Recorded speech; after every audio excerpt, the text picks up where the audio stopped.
Well, hello, everybody, and welcome to ENCO's webinar, all about the integration of weatherology weather alerts and forecasts into ENCO's DAD playout and automation system. We are really glad you're with us, and we hope that you enjoy this time with us as much as we will be enjoying it with you. We've got some pretty neat things lined up to get going with. So I'm Bill Bennett, and I'll be your moderator today. And here is a bit of a rundown for what we will be lining up here for about the next half hour, which we do expect to be about 30 minutes. We're absolutely looking forward to your questions after the presentation. And please keep in mind that this webinar is being recorded for later public access on both Weatherology and ENCO websites and social media. And your questions are only visible to the panelists. And also note, if you're not familiar with Zoom, which is probably a small amount out there, you can resize the presentation window on your desktop to customize it to suit your preferences.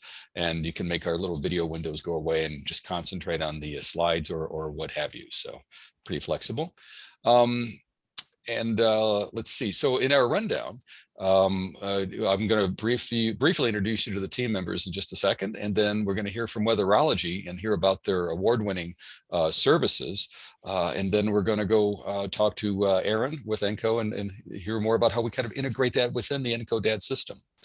And really, this whole presentation is about automation and weather.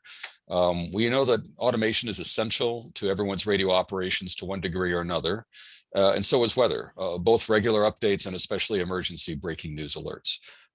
It's a tough nut to crack, integrating both quality weather forecast data and audio quality into an unmanned automated environment. But together with Weatherology and ENCO, we have cracked that nut, and we're here to talk about it and give you some examples. So it's kind of fun stuff to talk about, really. So thank you very much for your time. And then, by the way, we do have that Q&A coming up later. So notice at the probably the bottom of your Zoom window is a Q&A button. Be prepared to maybe throw a question or two in there. In the meantime, here's our presentation coming up. First, we're going to hear from Steve Wollenhaus and Derek Height with Weatherology. And then we're going to hear with Aaron from ENCO Systems. So Steve and Derek, I think I am going to hand it off to you guys now. Have at it, please. Enjoy. All right, thanks, Bill. Welcome, everybody. Appreciate the opportunity to chat a bit more about this integration. We've enjoyed a partnership with ENCO for almost 4.5 years now, and they've been on the leading edge of leveraging our audio API, which Derek, who's with us today, is the brains behind that innovation. And what it basically does, it takes real human voice, and we have an assortment of different voices, male, female, that you can pick from. And then it translates text in real time. So it's like Siri, Alexa, but on steroids, because it's really a person, and it's a certified AMS certified meteorologist that's doing the forecast. So Derek's gone to great lengths to evolve this platform, and we're constantly coming up with new iterations that improve the accuracy, the localization, and especially as it pertains to severe weather, our ability to provide the type of emergency information that a lot of stations are lacking. We have 1,300 affiliates around the country right now, outside of a 7-state area that we regulate. Westwood One partners with us to syndicate some of our programming and work with people like ENCO in the automation space. But so the neat thing about this is a living, breathing meteorologist, for lack of a better description, that resides in this ENCO system that allows you to pull from our API literally every minute, 60 seconds, around the clock, 24 hours a day. So if you're an automated station at night, on the weekends, holidays, and your solution right now is hiring the local TV guy to show up to do what I call glamour shots once a day, and yuck it up and then drive attention to them on at night, because all the research we've done over almost 40 years shows that these partnerships with TV people, the perceived benefit to radio is usually far less advantageous than they believe it is. It normally benefits the TV weathercaster far more, because kind of dull on TV, but on radio, they get a chance to spice up their personality, which actually lends credibility to their SKU ratings in research projects. But I won't belabor that too much. But, we kind of sell out, quite honestly, when we delegate the responsibility of programming our station to TV stations, or one-man bands, or automation services that attempt to use voice syndication, which just sounds terrible. And quite honestly, there's a lot of erroneous information oftentimes in these National Weather Service feeds that Derek needs to sort through to ensure that the clarity and the accuracy of what we're imparting to you in your station is a far better version of that. So there's what we call the forecast piece, which allows us to custom tailor for your specific station. And Bill will give you an audio sample of that here in just a minute. Basically, we have the ability to custom tailor a forecast based on the length. And if you have a sounder, call letters, we literally tailor it so that it sounds like we're in your building doing a local forecast 24 hours a day, 7 days a week. And now you have the ability to fully automate this function and not worry about, oh, geez, I wonder if that forecast I recorded at 5 p.m. last night is going to be relevant now that it's 5 a.m. in the morning and we're saying flurries and there's 6 inches of snow on the ground. You know, we address those things, and it's little things, you know, that jeopardize the credibility of the station. And we've, again, done some extensive research projects on the perception of credibility based on inaccuracies in the forecast. And it's because stations, quite honestly, have historically not been able to address this very well.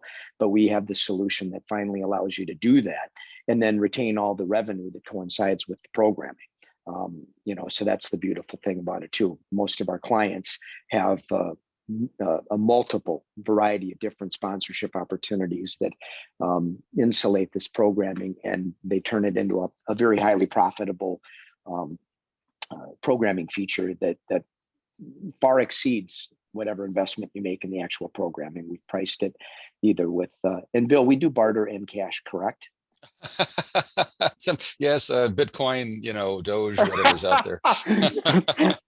Yeah, I think those were the two options. I just wanted to make sure.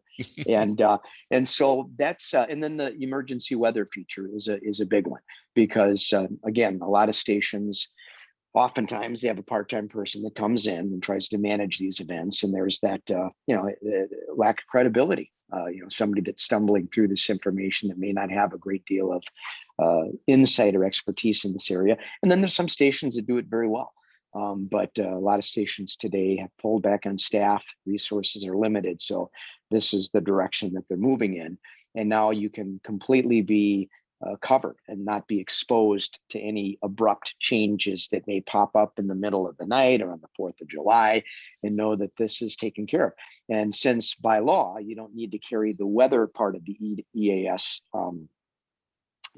programming. Of course, the national alerts, Amber alerts, those things are mandatory, but you can use this as a replacement in the ENCO system.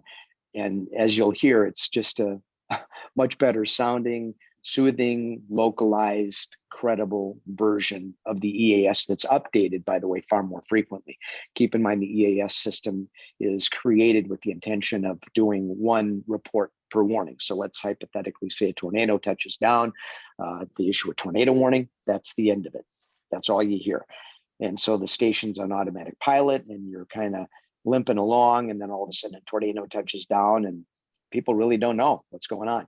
So with this, we monitor the situation, do frequent updates, and actually cover the storm, just like you would if you were in the studio, with frequent updates that provide enough information to let you know where the storm is, how long the warning lasts, where it's headed, what the history is, and those types of things. So Bill, I'm not sure if you want to do some audio samples, but keep in mind, this is fully scalable artificial intelligence. It's real people, but it's reading forecast information in real time with our automation patent that basically does, like I said, Siri or Alexa does, but with real human voice. That's cool. All right. Yeah. So here is the first one, the automated emergency weather. This reminds me of winter. A winter storm warning begins at 6 a.m. this morning and continues until 6 p.m. this evening. A winter storm warning means a significant winter storm is ongoing or expected to arrive soon. A winter storm can include a mix of winter weather types that causes significant travel problems. Substantial amounts of snow are likely, and in some cases sleet or freezing rain are possible as well. Strong winds often accompany these storms, which can make travel even worse. Expect treacherous travel conditions. If you must venture out, always keep a winter survival kit in your car. A winter storm warning begins at 6 a.m. this morning and continues until 6 p.m. this evening. Sounds really clean. Yeah, that's good. Do you want me to jump to the daily weather? Yeah, Steve? so that would be the emergency. And again, that's tornado warnings, thunderstorm warnings, all those types of heat advisories, anything. Of course, we're probably not going to be playing those on a typical station, but you can go into the ENCO system and kind of pick and choose which advisories, bulletins, counties you want to cover. I mean, you can really tailor, and I'll let Derek and Aaron discuss the details of that at the appropriate time. That's not my forte, but there's a lot of flexibility in how you can set the system up to cover the things that you're most interested in. So this would be what Bill's going to play now, an example of what a typical hourly forecast would sound like on your station. Here we go. Here's your KRMO weather on AM 990. Cloudy this afternoon with a high of 43. Winds out of the northwest 20 to 30 miles per hour. Tonight, lows level off around 13. This Weatherology forecast is brought to you by Ken Walker, your fleet and farm specialist at Youngblood, Chrysler Dodge Jeep and Ram in Ozark. When you need a vehicle for in town or on the farm, call Ken at 417-773-8800. Currently, it's 36. So we include the current conditions, and for that particular client, they have sponsors, which we want you to have, because that's how you monetize this. So it's a great way to justify whatever investment you make in this, to multiply it by many times, to have the reassurance that you're not going to get caught off guard with a surprise weather situation, or be the station that has pre-recorded weather. And on the 4th of July, you're saying high today of 75 and it's already 85 degrees. And that happens all the time. You have no idea. We've been able for almost 4 decades to develop this technology. And it's funny, quick, Bill, but when we first started this, and Derek and I and Doug Johnson, our chief operating officer, started to discuss how to create something. We had a radio station in the UP of Michigan. And this was like 30 some years ago. And this guy would want us to record the forecast at 5 o'clock on Friday night and let it run until Sunday morning, because nobody was in the station. And so we literally had to dance around the forecast to try to make it sound. And today, sunshine, 75, slight chance of rain, some locusts, a little snow, and some sleet, like cover everything in 30 seconds. So it's funny. But that was the inspiration behind how to do this for stations that needed something like this. And there was absolutely nothing like it available. And we're proud to say that, we drove the Weather Channel out of the space 5 years ago, and we've been nibbling at AccuWeather's market for many, many years, and they're losing the war. So this is a nice alternative to just about everything out there, and very proud of it, and proud of this.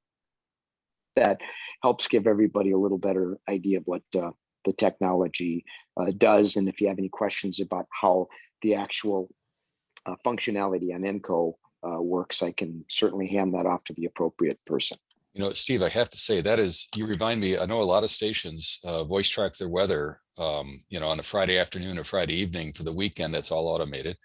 And especially in northern Michigan or Minnesota, where the weather changes by the minute, right? There's that saying, if you don't like it, give it 10 minutes, it'll change. They have no idea really on a Friday night what it's going to be like on Sunday. Maybe here's a temperature range, maybe here's the cloud cover estimate, but precipitation changes, hurricanes come up the coasts. I mean, we're up the center of the country. You can't plan ahead 2 days and be accurate. So yeah, I know. No. Oh, go ahead. Sorry. No, you go right ahead. I was just going to say, I can totally sympathize with this. I was in radio for 25 plus years. And especially when I first started out, I was the guy that had to go in 5 o'clock in the morning on Sunday, to do the weather. And back in the day, I would certainly have, I would have been so happy if there was a service like this. You're right. It's peace of mind. And we've had, clients that have been with us for decades, literally. And, of course, many of us remember the days when, we took the severe weather programming side of things very, very seriously, and people would come into the station and cover those events. But now with staff scaling back and many people selling and doing on-air stuff and doing other things for the station, we're stretching people so thin. Broadcasters are looking for ways to alleviate that pressure on their staff. And when you have something that does the severe weather part of it, as well as Derek's innovation does, you can sleep at night. You can go to a wedding on a Friday night. You can go out to dinner with your family and not have to worry about a tornado warning, forcing you to come into the station, or relying on somebody that may not have your experience, or a person on your staff that you'd prefer to be in there that has more experience to cover a dicey situation. And as we all know, all it takes is one miscalculation, where you're not covering something, and sure enough, that tornado blows through town and wipes out the downtown, and then people show up at the Chamber of Commerce meeting on Monday and say, "Hey, nice job, Bill. You're talking about sunny skies in 75 while the town was being torn to shreds. So nice job." We've heard stories like that over the years, you guys. And we've also had this technology, believe it or not, save lives. Big concert events outdoors on a Saturday, a station that uses our service in a decent sized market, whether it's WeFest or a myriad of other big things. And concert promoters are calling our staff because we're talking about isolated thunderstorms that may produce tornadoes, and the competition is doing their recorded forecast that they did 24 hours ago, saying sunny and beautiful for WeFest. And it's like, and concert promoters are hearing us talk about tornadoes and straight line winds at 80 miles an hour, and they're calling us up, and our staff goes, "Yeah, I'd get everybody out of there." Stage blows down 15 minutes later with the speaker panels where 200 people were just sitting. And that's a true story. And we've had tons of stories like that over the years. So, we're proud of this because it actually saves lives, and it helps stations, stay in the fight, where there's so many things competing for, attention. You want people to stay on your radio station listening to the music or programming they love, and know that they can still get the information they need that's local and relevant.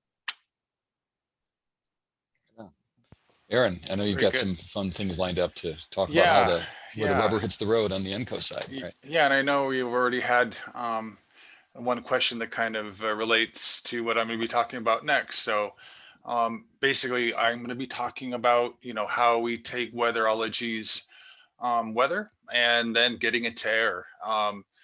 So really, with Weatherology, there's, besides the having a connection to the internet, and then obviously having a Weatherology account, there's three different things that are part of getting the weather to the air.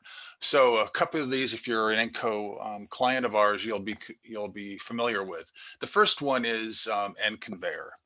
And ENConveyor is our application that basically takes media or audio, in this case, from different places like FTP sites, websites, and then imports them to Dropbox, which is what our audio watch folder application basically imports audio and gets it into our library, and then making it ready for playback.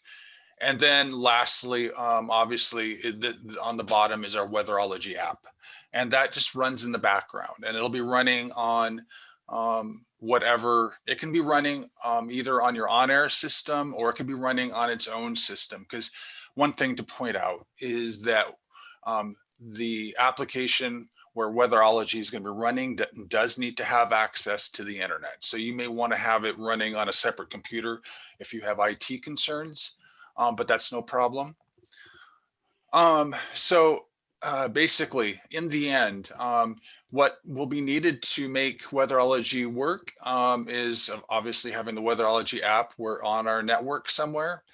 And then there's going to be just a set of DAD commands, DCLs set up, along with, we'll also within the configuration will be positions for, you'll need in the library for 3 different forecasts, and then the advisory and severe weather audio. So basically you'll need 5 audio cuts in the library just for that. The other thing is like with in conveyor.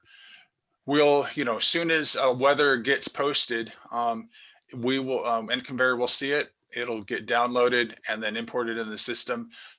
Basically, as soon as it gets downloaded, it gets imported. Within a couple seconds, it's ready for playback. So when you do get an advisory or a severe weather event, those will be ready for playback almost immediately. One of the other cool things, if you can move on to the next slide, is that with these advisories and for the severe weather events, you can schedule these. So there's three main options you have, and basically within the Weatherology app, it allows you to schedule these events 7 days in advance. So there's three different options. So you can import and then schedule the weather event or the advisory. And so in this case, when it's import and schedule, it will import the audio, obviously, and then it will also, if it's a severe event, you likely will have it, so you'll want it to go to air. The other one is you can just import the audio and then schedule it yourself. And that can also be automated as well. So for example, you could have it imported and then have it scheduled for the next commercial break. And then lastly, there's the ability to ignore it altogether. So if there's an advisory that ends up not being applicable to you, you can just completely turn it off. And then on the next screen, Bill, this is basically just sort of to show you the workflow. And this wouldn't be how you would have it set up on, far as how it would look on your workstation, your ENCO workstation. But basically on the left-hand side, you'll see presenter. So when there is a severe event or an advisory, if you have it scheduled for that, it will pause the main log or the playlist. And then what it does is Weatherology then loads, our app will load in a playback deck or one of the other players in DAD, basically the audio for the weather event and then any other commands that may be needed to, like, in this case, we've paused presenter, then we play the weather event, and then we resume playback of presenter. In the case if you had a satellite, let's say you were a talk or satellite, you may have routing commands rather than pausing presenter. So you can really customize the workflow for your type of station. So you're not locked into one way of doing it. And that's really it. It's quite simple. Once it's set up, you don't even really have to worry about it. Just to note too, there's the ability within our integration and import of audio. If there's, let's say something wasn't able to be imported, we can even send out an email saying the import of, let's say the severe weather event wasn't successful. You can have a report or sent to you over email showing you that something went wrong. But yeah, that's really it. It's quite simple and elegant. And it's a time saver. Like I said before, I know working 20 plus years in radio, especially when I first started out, I was working overnights and doing the weather, coming in on Sunday morning, not having to physically worry about that and have it done for you, just takes a load off. And like Steve said, this can really, even save lives. I know, at the times first starting out, worked in Northern California, lightning strikes, forest fires, all those kinds of things where weather really affects people's daily lives, and this can really, like Steve said, it'll fulfill the EAS, the FCC for weather, the messages are all compliant. So again, ease of mind, and all of that. So yeah. That is cool. I mean, it's clearly those interfaces show because until today, I myself wasn't really aware of all the depth of the interfaces that we've built to interact with the weatherology system. There's a lot of customization there. And this is a time that we'd love to, by the way, solicit more questions. And Joseph, by the way, has a question here about the software upgrade, kind of the upgrade path. Right. And I think, Aaron, he'd be speaking specifically to what version does he need, perhaps, with DAD? Right. So you don't need to be on the very latest version, but there is a range there. And I can't really tell you exactly, but basically within the last 3 or 4 year version of DAD. It is an add-on. Many of the applications I talked about, like Dropbox and ENCO, you may already have, and we do take that in consideration during the quote we give you. Normally, if it's something, the price average is like $9.95 one-time fee for the Weatherology app. Of course, then the Weatherology service is a monthly. And Steve also mentioned it is possible to barter with us. So contact us and let us know if that's something you would be interested in. Cool. And I have a question about integration here. Basically, it's kind of describe the process. I know we don't want to go too deep into a technical side on this webinar, but we can always do that with customers. And at the end of this webinar, again, you'll see everyone's email addresses and phone numbers. So if you have technical questions, please let us know so that we can, do a one-to-one response to anything specific. But anyway, Aaron, could you describe generally what adding it would be like to an existing DAD user? Yeah, so like and the other thing I should mention too, the price includes the setup, and then even, also training and, how this all works. So that price is included. Support won't be an added cost. In the end, it's quite simple. There's going to be in the setup, basically what you'll be defining, there'll be about 6 different commands that'll be added.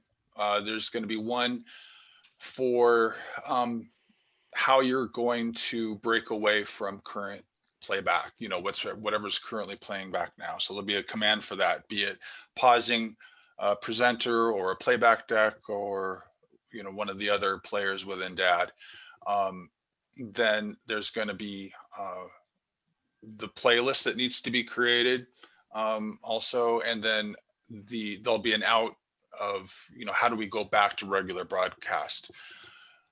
Those are really the only things. Now those can change according to programming, because I know there's stations that have a mix of different programming, so they may have live programming like music at one moment, but then playing satellite the next, or have live programming.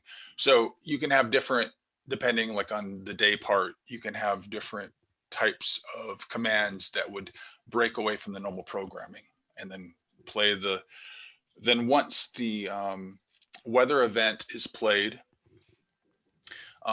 especially like the advisories and severe weather events, those are going to be played back not in a separate player. Like I had shown in the one picture, it's playing back and playback number 4.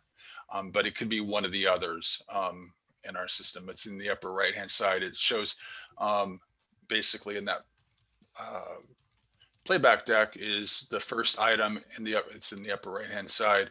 The first event there is how we're going to break away from normal programming. Then it's the weather event, the audio for that, and then the last item is going back to normal programming. And normally that's, so in your playlist, there'll be, you can name these whatever you want, but like the default, there'll be a severe playlist and then an advisory playlist that would be added. But everything after that is all automatic. So all of the different audio that's going to that playlist is going through ENCO, then going through Dropbox. It'll be imported, ready for playback. Doing any if it'll normalize, do all that stuff through Dropbox to process the audio. But all of those rules can be set up so it all is automatic. You won't have to worry about it. And like I said, if there is a failure along the way, it can be set up to send you an email letting you know that there was an import failure. It's nice to have those warnings kind of pop up when things aren't otherwise, working well. Yeah. Let's see, these all these activations and interjections with the weatherology material, that's all logged in the standard log file, right? So reports are Yes. able to be generated, Right. metadata perhaps tagged with that? Or... Yeah, then within the Weatherology app too, there's logs that are kept, and you can have verbose logging. So if you're trying to figure out what happened, in the past weekend, you'll be able to see, what happened. If there was a failure, you'll be able to see it. And then throughout our ENCO system, there's extensive logs being kept, everything that's been playing out. You can also customize the reports to show whatever you want to, but in the end, we have very thorough logging, so you'll know exactly what happened. That's cool. And I might have been reading my notes here when you were talking about it, but customizing weather beds, is that done on the ENCO side, or I guess it can be done on the ENCO side, right? But is it maybe also done on the weatherology side, or if someone had a custom music that they wanted to put under the voice bed? It would be likely done on our side. Yeah. Okay, cool. I can speak to that as well. Yeah, Derek. The custom weather beds on our end can also be customized. So on the weatherology side, anything that can be done to the audio can be done before it's even delivered. So you can send us a bed. We can, have silence at the beginning, the end for a stinger. All that stuff can be done on our end. Same thing with the custom in cues and out cues for sponsors. That can all be pre-done. So when it gets delivered and pulled down through the ENCO system, it's ready to go. That's cool. That's Very cool. great. So the customer really just has to choose which way they want to manage that. Yep. So that's nice. Flexibility. I think that's one of the things that when you're a station with automation requirements, you need flexibility because the programming will change. So, you want your systems to change with it. Let's see, Dewey, I'm looking at the list of questions here. We've wrapped up that one. Any other questions? I know we're slightly running over our estimated time. But if any of our attendees still has any other lingering questions, please throw them up now. Otherwise, I think we might be kind of winding down. And we will have this video back up on our websites in the next few days too. So if there's something in it you want to share with a colleague of yours, I would invite our attendees to check out our respective websites at that time in a few days. And by the way, it would help if you had these contact information pieces here. Of course, ENCO's website, enco.com, and Weatherology, weatherology.com. And Doug, who couldn't join us today, it would be your primary contact from a sales standpoint, and any technical questions he can't answer, certainly he could steer to the right folks at Weatherology. So he's really your prime guy there, right, Doug? Or right, Doug? He says yes, even though he's not here. Yeah, no, Doug's our chief operating officer, so he knows enough about Derek's world and mine as well to address any questions, and it should be very, very helpful, and has a very deep knowledge of how these systems work and the challenges from an engineering perspective that stations encounter. That's cool. That's cool. It's nice to have a lot of information with one person to go to. So, well, great. I mean, unless Steve or Derek or Aaron has anything else they'd like to kind of throw in there, I think we are at wrapping it up stage. And this is really cool to see the union of our two companies, because clearly a lot of work has been done to make it easier for the customer at the end. And so looking at these interface screenshots really shows that. So, thanks for your time, guys. Yeah, thank you. We thank our attendees for taking your time too. And we hope to see you on the air, as they say. So, or less, I just made that up, but I think that we can use that. Thanks, Bill. Okay, you bet, everybody. Take care.